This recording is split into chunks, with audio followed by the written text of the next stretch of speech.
cry from suppression to one's martyrdom and eventually a flame for revolution. On 20th January 1872, about 200 Filipino military personnel of Fort San Felipe Arsenal and Cavite, Philippines, stage of mutiny which in a way led to the Philippine Revolution in 1896. The 1872 Cavite Mutiny was precipitated by the removal of long-standing personal benefits to the workers such as tax or duty and forced labor exemptions on order from the Governor General Rafael E. Izquierdo. Rafael Izquierdo replaced Governor General Carlos Maria de la Torre some months before in 1871 and immediately resorted towards liberal measures and imposed his iron fist rule. He was opposed to any hint of reformist of nationalistic movements in the Philippines. He was in the office for less than 2 years, but he will be remembered for his cruelty to the Filipinos and the barbaric execution of the three martyr priests blamed for the mutiny: Father Mariano Gomez, Jose Burgos, and Jacinto Zamora, later collectively called as Gumbusa.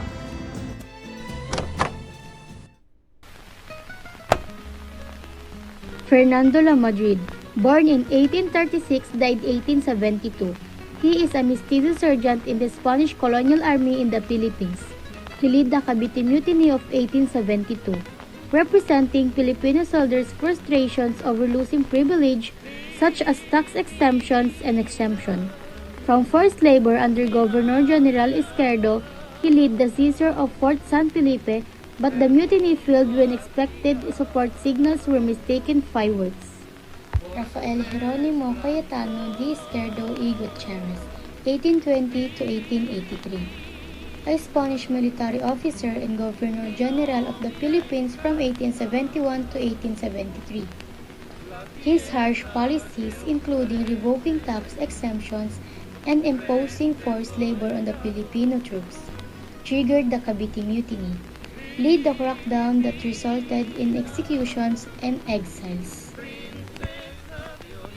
Mariano Gomez de Los Angeles, born in 1799 to 1872, a well-known Roman Catholic priest from Santa Cruz, Manila, advocate for Filipino clergy rights.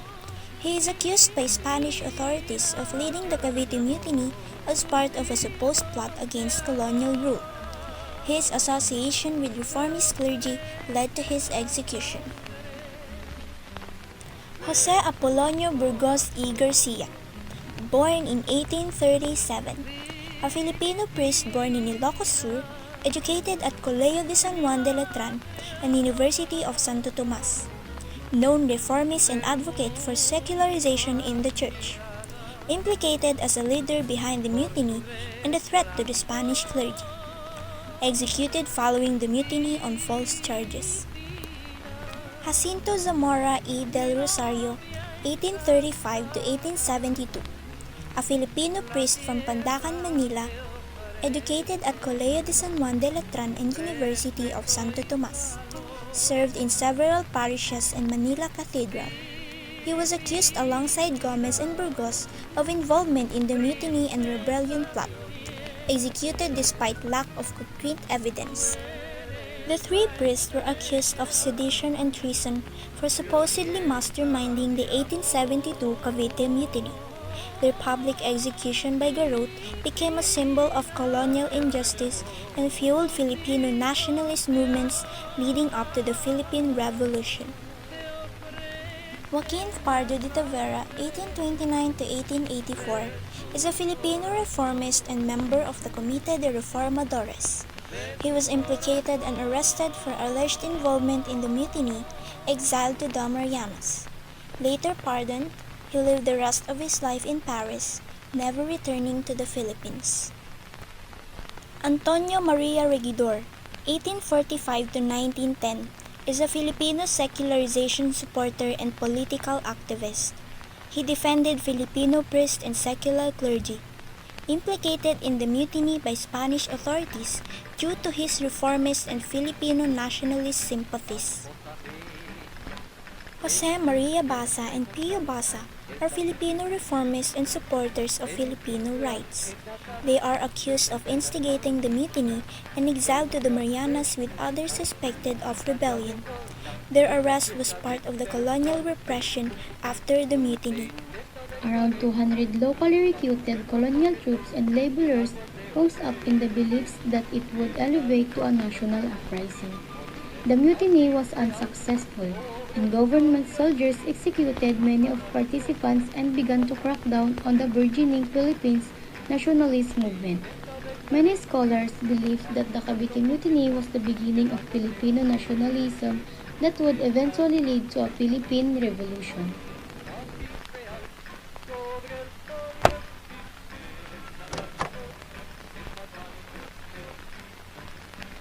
So here are the causes of events from the Cavite Mutiny of 1872.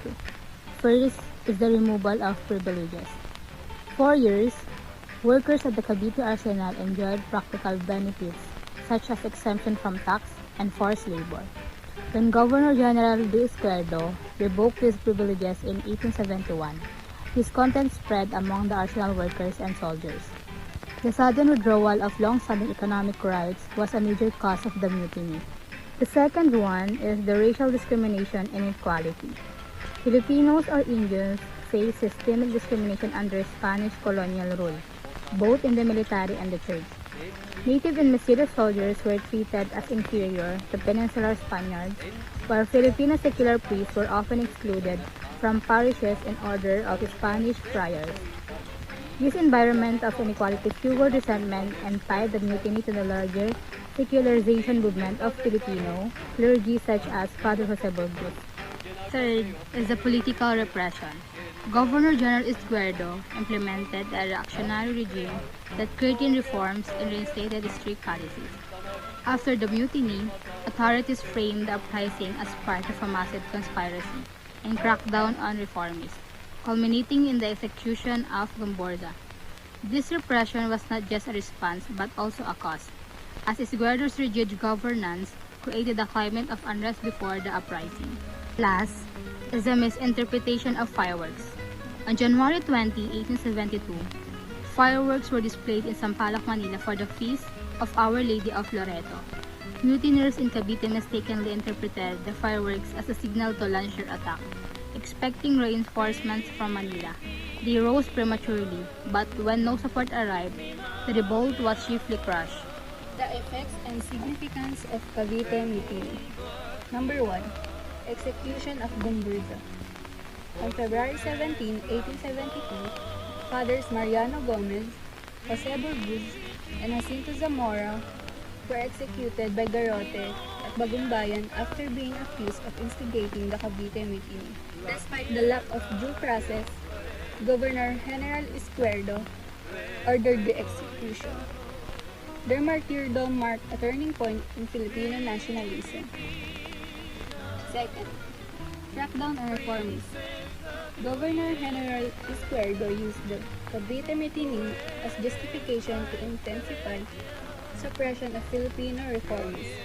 Many intellectuals, clergy, and suspected sympathizers were arrested, exiled, or executed, further alienating Filipinos from Spanish rule. Next, ignition of nationalist awakening.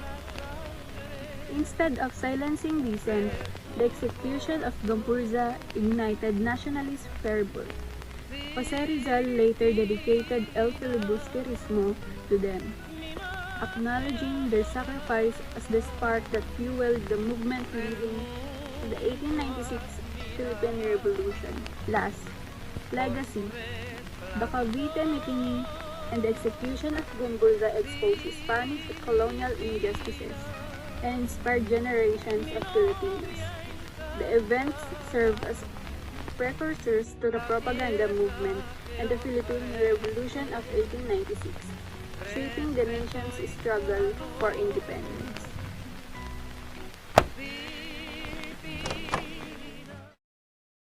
Mariano Gomez, Jose Burgos, and Jacinto Zamora is Filipino priests. Gumburza as the masterminds of the Cavite Mutiny, charged with treason and sedition. secularization movement was led by the native clergies. They were sentenced and were put into trial in a garrote and public. The strangulation by the iron wire or cord. On February 17, 1872, the public execution of the Gumburza. They were executed by garrote and public to serve as a threat of Filipinos, never to attempt fight but the Spaniards again. It was seen or witnessed by young Jose Rizal. Their execution left a profound effect on many Filipinos, including Dr. Jose Rizal, our national hero, who dedicated his novel Il Filibus Turismo to the Corpuz brothers. On the other hand, in Filipino perspective, the Filipino laborers and soldiers are exempted from paying taxes, exempted from forced labor. Our Philippine independence can be traced back from the Cavite Mutiny. First, the Cavite Mutiny. Next, death of Corpuz, followed by Jose Rizal and Filibus Turismo or non-limit countering.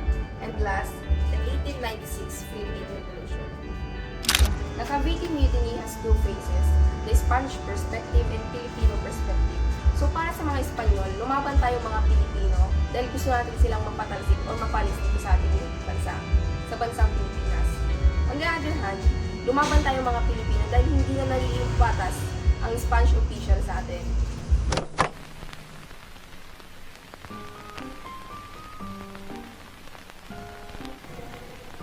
The leading of mutiny. Back then, the Filipino soldiers and workers at the Cavite Arsenal used to be exempted from paying certain taxes and doing forced labor, known as poli y servicio. Poli y servicio means it is forced work without pay that the Spanish-made Filipinos do during the colonial period. However, in early 1872, Governor Esquerido removed those exemptions. On payday January 20, 1872, they discovered that taxes and fees had been deducted from their wages. That was their last straw. Losing their privilege, plus their anger at Spanish abuse and the power of the friars, made the Filipinos very angry. January 20, 1872. In January 20, 1872, around 200 Filipino soldiers and laborers, led by Sergeant Fernando La Madrid, seized Fort San Felipe, killed several Spanish officers, and took control of the weapons. They expected other Filipino troops in Manila to join them, but those troops did not come. Instead, the loyal Spanish forces attacked. The misinterpreted signal. A fireworks display in Manila meant to celebrate the feast of Our Lady Loreto was mistakenly taken by the mutineers as a signal to begin the revolt. The mutineers had little coordination and no backup. Spanish forces responded immediately. Lack of support.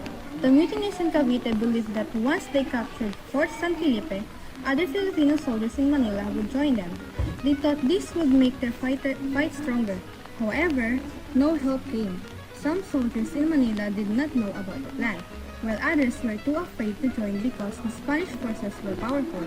The Spanish also reacted quickly, giving the mutineers no chance to gather more support. Instead of receiving help, the rebels were attacked by loyal Spanish troops. This left them outnumbered and weak, which caused the mutiny to fail in just 2 days. The aftermath. By January 22, they regained control of the fort and overwhelmed the mutineers. Sergeant La Madrid died in the fighting and the revolt collapsed in just 2 days. After the mutiny, the Spanish government punished people very harshly. On January 27, 1872, the Spanish colonial authorities sentenced 41 mutineers to death following the Cavite Mutiny. However, Governor General Rafael Esquerido pardoned 28 of them the next day, leaving 13 to face execution. The Spanish also blamed some Filipino thinkers and the 3 priests who were Mariano Gomez, Jose Burgos, and Jacinto Zamora, also known as Gumburza. They were executed, put on trial, and executed by garrote on February 17, 1872 in Bagumbayan, which is now known as Luneta.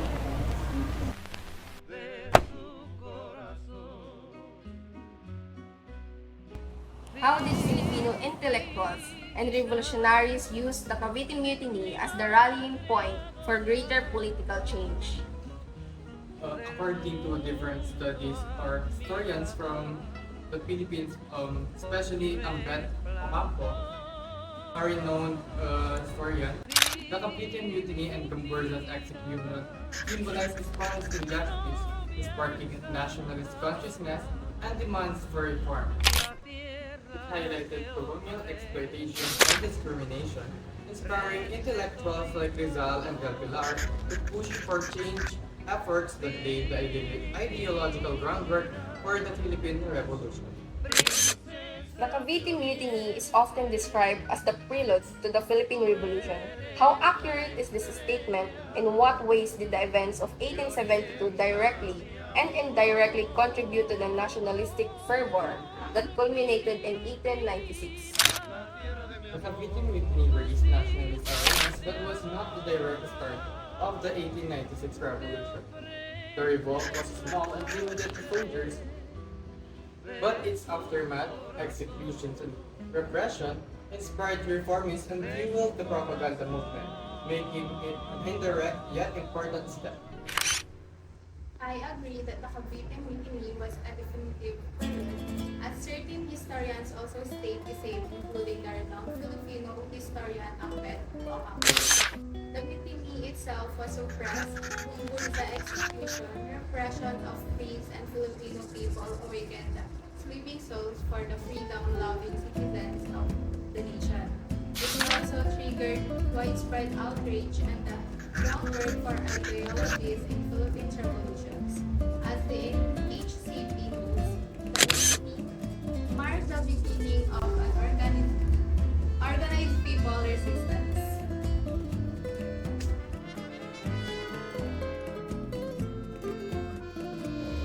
The Cavite Mutiny happened on January 20, 1870. Filipino soldiers and workers in Cavite were not happy because they lost some good things, like not having to pay taxes or work without pay. They also felt they were treated badly by the Spanish. Sergeant Fernando Lamadrid led about 200 people to take over Fort Zandrie and kill some Spanish officers, hoping to start a big fight. The Cavite Mutiny is important because it showed how unfair the Spanish were and made Filipinos want to be free.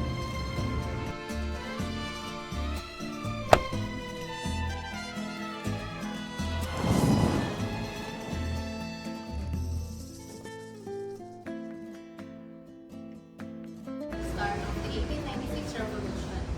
The revolt was small and limited to soldiers. Go. Good to hear.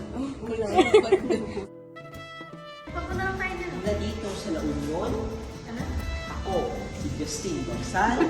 Ganyan na lang, Bangsal. Ganyan na lang. Maraming salamat. Bangsal, tama saan pala. Go. Rafael Izquierdo replaced Governor General Carlos Maria de la Torre. Marunong